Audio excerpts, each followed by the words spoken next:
Olá, eu sou a Isabela Piazzi, do time da Astela. Muito prazer.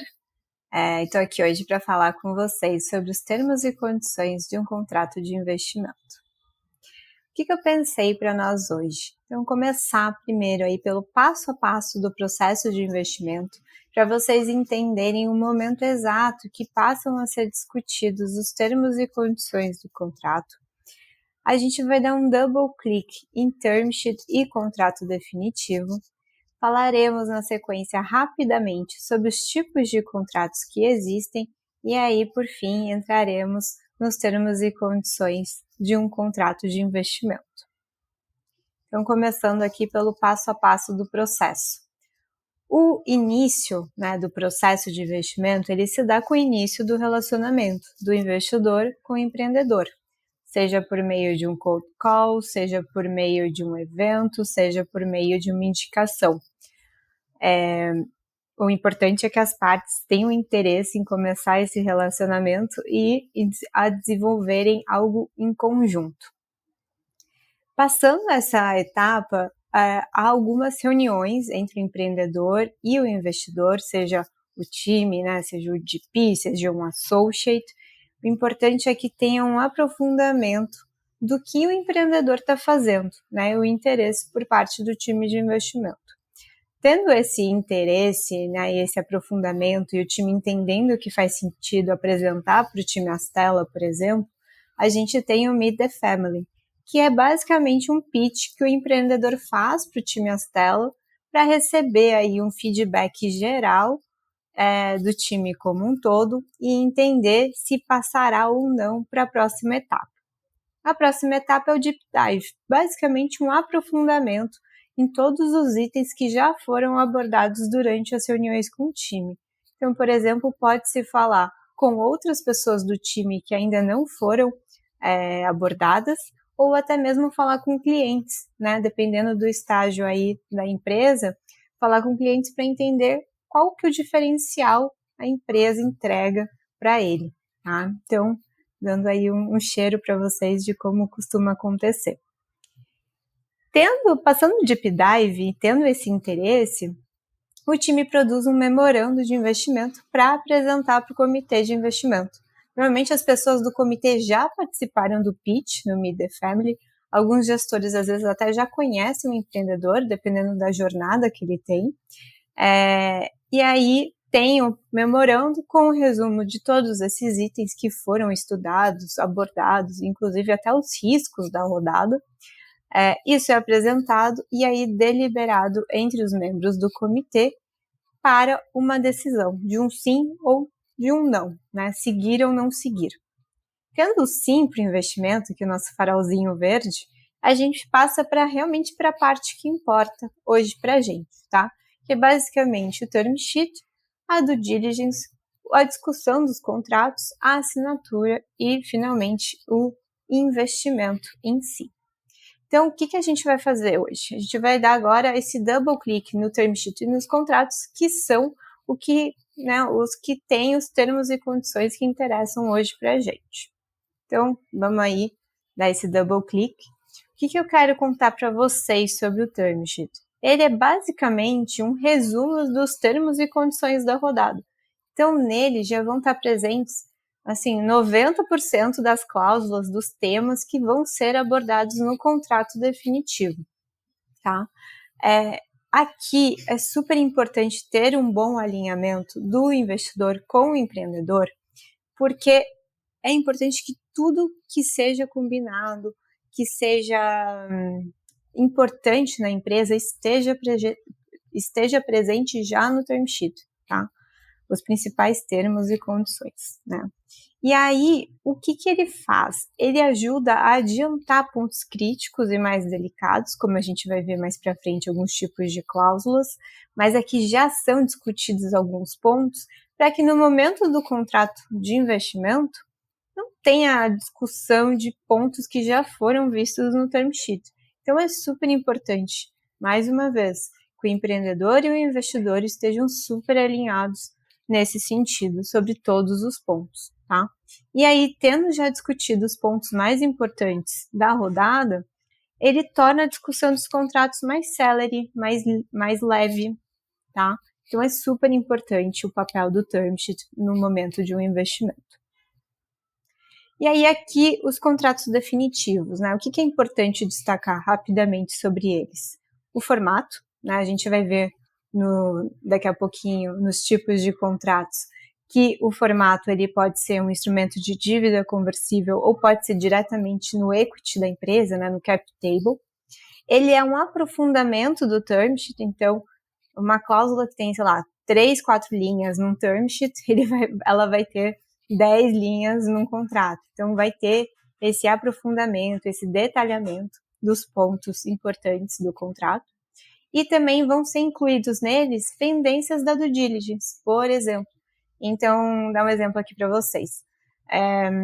A empresa tem 10 colaboradores PJs e a Stella entende que a pejotização é um risco para aquela empresa por N motivos. Então, é possível que tenha uma cláusula incluída ali no contrato pedindo para que esses colaboradores se tornem CLT e não mais PJs como eles são hoje em dia. Tá? Então, essas pendências, por exemplo, que vêm da due diligence, que são incluídas no contrato e que não tem no term sheet, porque ainda não passou pela due diligence, tá? Os tipos de contrato, né? Então, comentando com vocês. Nós temos os de dívida conversível e os em equity, né? São os principais contratos que a gente vê aqui na tela. O de dívida conversível, ele pode ser tanto um mútuo conversível quanto um safe. O mútuo conversível é principalmente conhecido aqui no Brasil, né, entre as empresas brasileiras, e o SAFE visto muito em empresas de fora, né? Então, às vezes uma empresa brasileira, a Stella, né, só um parênteses, a Stella tem uma tese de investir apenas em empresas brasileiras, founders brasileiros com até 90% da operação no Brasil, tá? Então, por que a gente usa o SAFE às vezes? Porque os founders têm uma holding lá fora e preferem receber o investimento por essa holding fora do país. Isso pode acontecer, tá? Então, a gente tem esses dois tipos de instrumento. O mútuo conversível, normalmente, a gente vê entre empresas brasileiras, o SAFE sendo utilizado quando há uma empresa lá fora. Mas ambos são contratos de dívida conversível, ou seja, você recebe o valor, né, o investidor investe um montante, depois de determinadas condições serem cumpridas, ele consegue converter essa dívida, né, que tem com a empresa em ações ou em cotas, dependendo do tipo da empresa, né? Se for cota, é uma limitada, se for ações, uma sociedade anônima, tá? O equity é diferente. O investidor ele já entra no cap table, ele já entra como sócio da sociedade, dessa empresa. E aí, por isso que está aqui a aquisição de participação societária direta. Então, ele já entra no cap table dessa empresa. Então, esses são os principais tipos para vocês terem em mente no momento de um investimento. Isa, mas como que eu sei qual que é o melhor para mim no estágio que eu estou? Normalmente, o de dívida conversível a gente usa no momento que a empresa está muito inicial, ainda tem um risco muito grande, então o investidor ele não tem a intenção de entrar diretamente no cap table. Isso é comum ver, em especial num pre-seed, tá? É possível em seed? É também, dependendo do estágio. Se a empresa acabou de chegar no estágio aí do seed, está começando a chegar nos pontos, né, que determinam que está num seed, ou já está no finalzão dele, já está um seedão que a gente brinca aqui, ou um Series A, já vai ser em equity, tá? Então, essa é a principal diferença. Passando agora, então, para o que interessa, né, que são os termos e condições. O que eu ressaltei aqui, acho legal vocês terem em mente. Os termos e condições nada mais são do que regras e diretrizes sobre aquele investimento, né, sobre o investimento. Ele reforça o bom alinhamento entre as partes, então é importante, né, então a próxima frase, tudo que for combinado é importante que esteja escrito, tá? Muitas vezes no contrato de investimento a gente tem cláusulas falando o seguinte, todas as outras avanças, todos os outros contratos passam a não valer mais a partir deste momento, porque esse aqui é o que vale agora. Então é importante que tudo que for combinado entre vocês e o investidor esteja ali escrito, tá? Mesmo porque, às vezes, passa uma semana e a gente já esqueceu de alguns detalhes, que dirá anos, né? Então, considerando que o investimento ele é por um longo prazo, é importante que tudo esteja escrito para que nenhuma das partes esqueça o que foi combinado, tá bom? E aí conta sempre com o auxílio de um advogado, é super importante. O investidor vai ter o advogado dele e é super importante que vocês tenham também, tá? O advogado ele vai ajudar a esclarecer alguns pontos de dúvidas, vai ajudar a negociar, tá? Então é super importante que vocês tenham esse apoio. E aí, passando por alguns exemplos, a gente vai dar um double click em cada um deles, tá? Então, o que a gente vê dentro de um contrato? A gente vê a estrutura da operação, a gente vê a governança após o investimento. Então, o que vai acontecer? Qual que vai ser o relacionamento das duas partes depois que o dinheiro for depositado? Quais serão os dispositivos de liquidez? Quais são as outras avanças, além desses itens, que podem existir? Qual a validade e exclusividade? E aí, esse ponto aqui, na verdade, da validade e exclusividade, ela é principalmente focada no term sheet, mas eu vou dar um double click nela daqui a pouquinho para vocês entenderem. E esse a mais aqui que eu coloquei são itens que a gente não encontra no term sheet, mas que estarão no contrato de investimento. Também vou explicar para vocês o porquê. Então, passando aqui para a estrutura da operação, isso a gente vê tanto no term sheet quanto no contrato de investimento. A gente tem as partes que estão envolvidas, né? Então, quem que é o investidor, quem que é o empreendedor, o estágio da rodada, né? Então, se é um pre-seed, se é um seed, se é uma série A, qual o tamanho do cheque que aquele empreendedor vai receber do investidor, se haverá ou não com investidores. Então, por exemplo, às vezes a gente coloca que a rodada é de 10 milhões, mas que a Stella vai investir 8 milhões. Tá, e esses 2 milhões? Né, para quem vai ser direcionado? Vão ser anjos? Vai ser uma outra gestora que vai entrar com um ticket um pouco menor? Isso tudo costuma estar descrito até no term sheet, tá? E o tamanho total da rodada. Aqui, só um PS, voltando na questão dos co-investidores, não necessariamente vai estar, né, o nome deles no term sheet que a Stella manda, por exemplo, mas no contrato final terá, tá? Então, às vezes, a gente só pontua que esse cheque será complementado por terceiros, e aí no contrato final, né, o contrato definitivo, a gente inclui exatamente quem serão as pessoas e quanto que cada um vai investir, tá? A governança pós-investimento.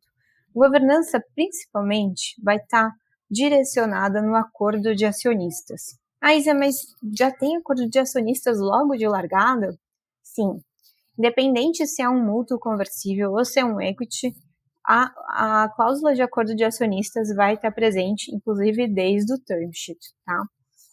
O que é importante vocês saberem? O acordo de acionistas, ele regula a relação entre acionistas. Então, no mútuo conversível, como o investidor ainda não é acionista, ele é apenas investidor, porque ainda não teve a conversão, né, da dívida em ações, ele vai ter só um draft, uma minuta do que seria o acordo de acionistas quando as condições forem cumpridas e ele conseguir se tornar acionista, tá? Já no de equity, né, na aquisição da participação, isso já acontece de largada porque ele já entra como sócio, ele já entra como acionista da empresa, tá bom? Eu acho que essas diferenças são importantes vocês saberem. Então, falando aí do acordo de acionistas, o que a gente costuma incluir nesse acordo? A gente fala do voto afirmativo, de um veto. Então, por exemplo, quero contratar um CTO.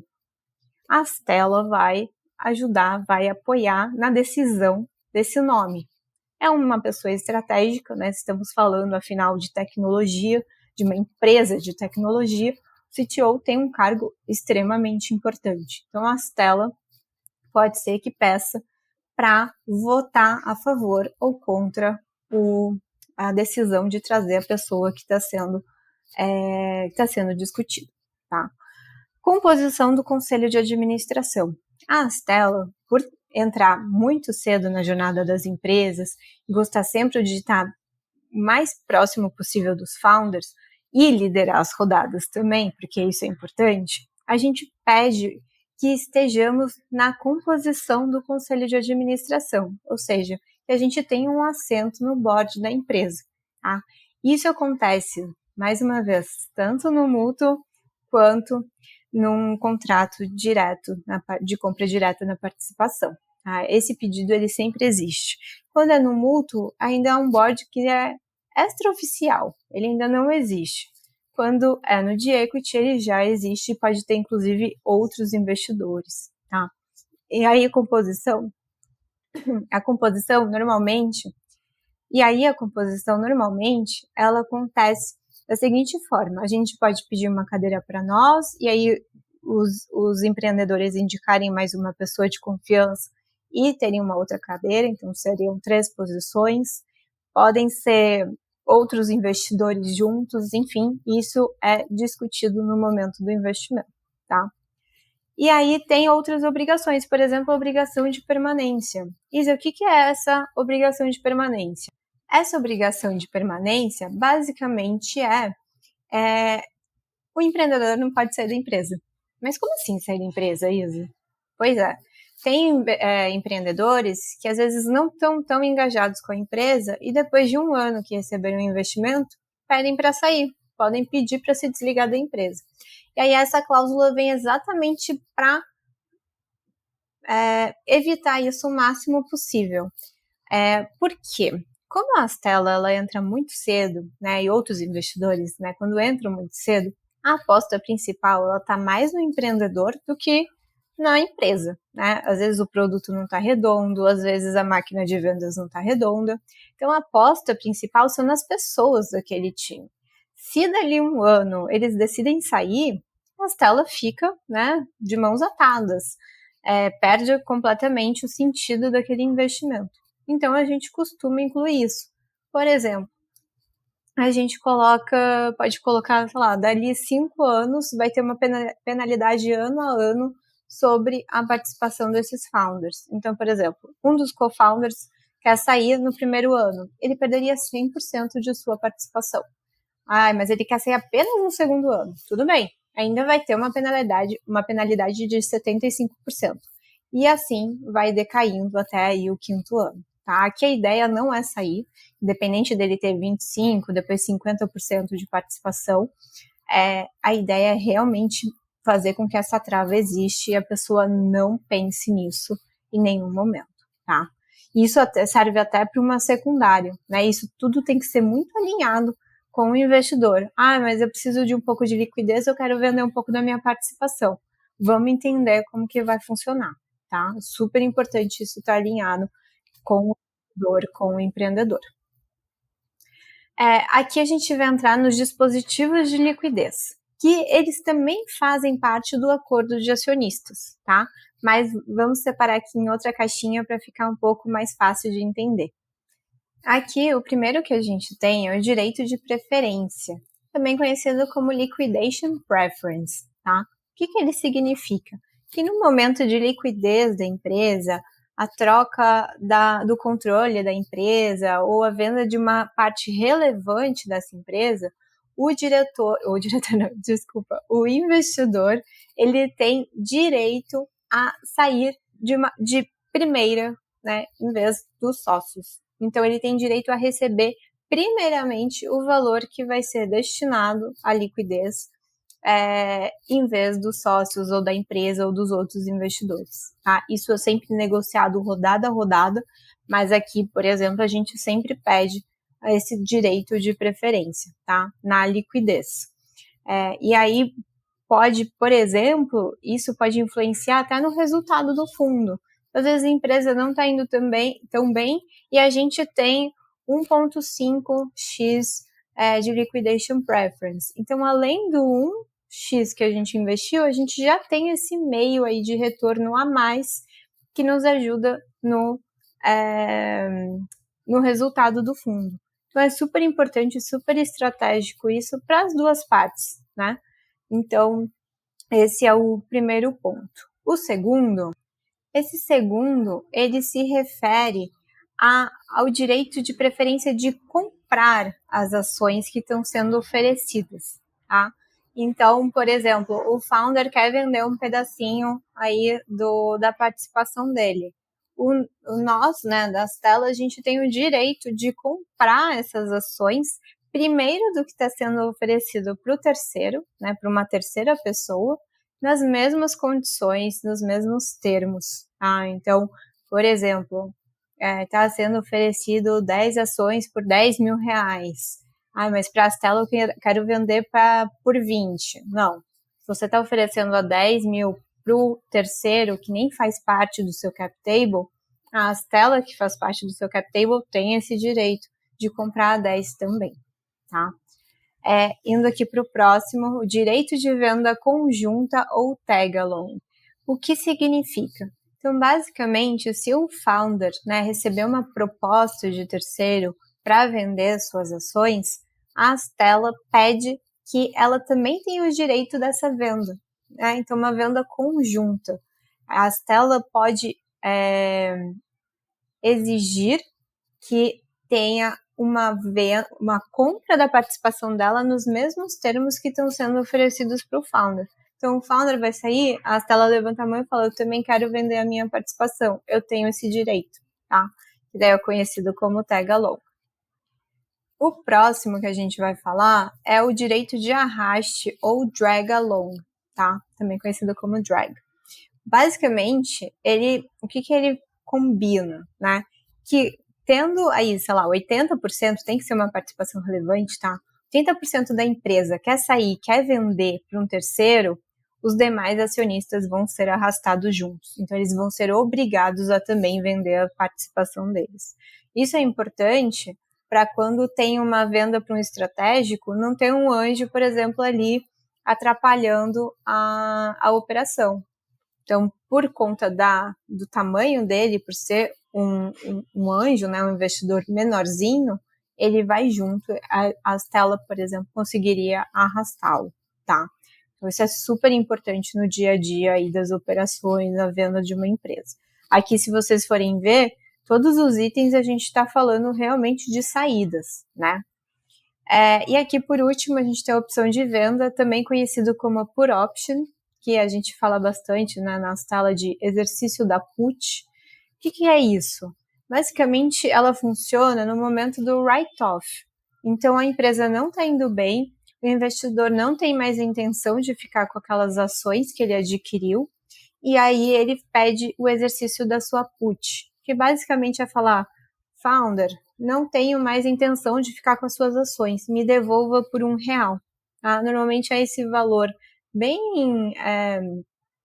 ínfimo, não é? Bem pequeno, que é colocado no contrato para não ter entrave nenhum mesmo. Então, tô te dando suas ações, me dá R$1 aí de volta, mas assim, é só para realmente ter essa operação de compra e venda, tá? O valor, ele é realmente irrisório.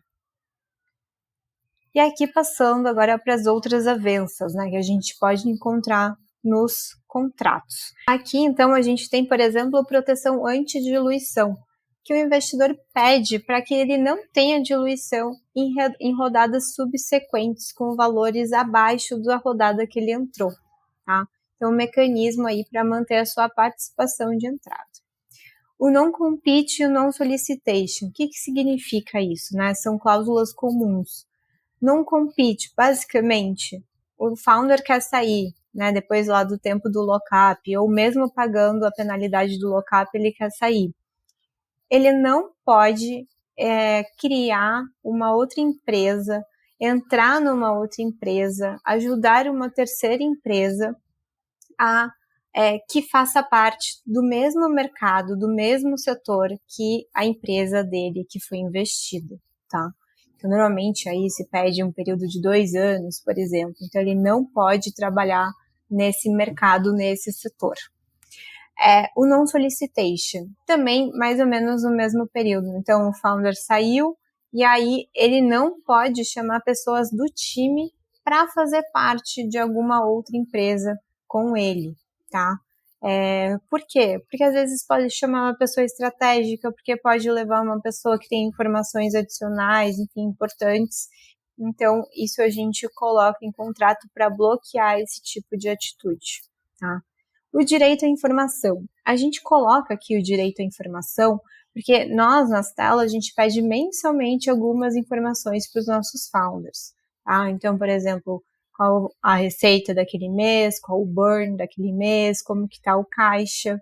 Tudo isso é importante para a gente acompanhar o investimento, entender como que a empresa está indo e aonde ela precisa de ajuda.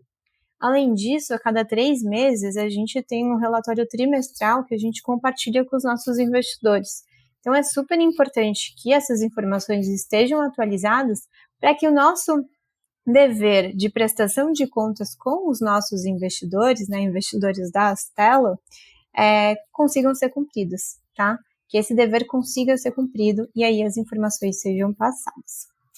Validade e exclusividade, que eu tinha comentado com vocês. A validade e exclusividade, ela normalmente está relacionada ao term sheet, tá? Por quê? Porque quando o investidor ele coloca esse term sheet, ele está pedindo 60 dias, por exemplo, de exclusividade para que aquele founder não tenha interações com outro gestor. Claro que isso é muito conversado, precisa entender exatamente como que está sendo a composição da rodada, mas é um pedido aí que o investidor tem para conseguir avançar o máximo possível na rodada com o founder em questão. E aqui no cantinho eu elenquei 3 outros itens que a gente costuma incluir nos contratos definitivos, mas não no term sheet. É basicamente a indenização, as declarações e garantias e os resultados da due diligence. A indenização, basicamente, né, não foi cumprido X, Y, Z do contrato, tem um tipo de multa, tem um tipo de indenização em cima disso. Declarações e garantias. O empreendedor, muitas vezes, ele precisa declarar que aquela empresa ela é capaz de prestar o serviço que ele está oferecendo, ela tem as certificações necessárias para prestar aquele serviço. Então, ele declara e garante que aquilo é verdadeiro, tá? E aí pode ter uma indenização em cima dessas declarações e garantias se elas não forem verdadeiras. E aí os resultados da due diligence, que mais uma vez, como eu comentei com vocês, pode ser a questão lá dos colaboradores de PJ para CLT, pode ser a questão de marca, não está registrado e é importante que registre, enfim. Então vai depender bastante do que for encontrado na due diligence daquela empresa. E aqui, relembrando, que eu acho super importante a gente relembrar esses pontos, então, os termos e condições, eles são regras e diretrizes sobre o investimento, tá? Ele reforça o bom alinhamento entre as partes. É importante que vocês contem sempre com o auxílio de um advogado e tudo que for combinado é importante que esteja escrito, tá? Não se esqueçam disso. É muito importante que tudo que for combinado esteja escrito, tá bom? Bom, eu tinha separado esse material hoje pra gente, eu espero que vocês tenham gostado. Agradeço imensamente a atenção de vocês até aqui e deixo aqui meu e-mail caso vocês tenham interesse em entrar em contato comigo. Muito obrigada e até mais.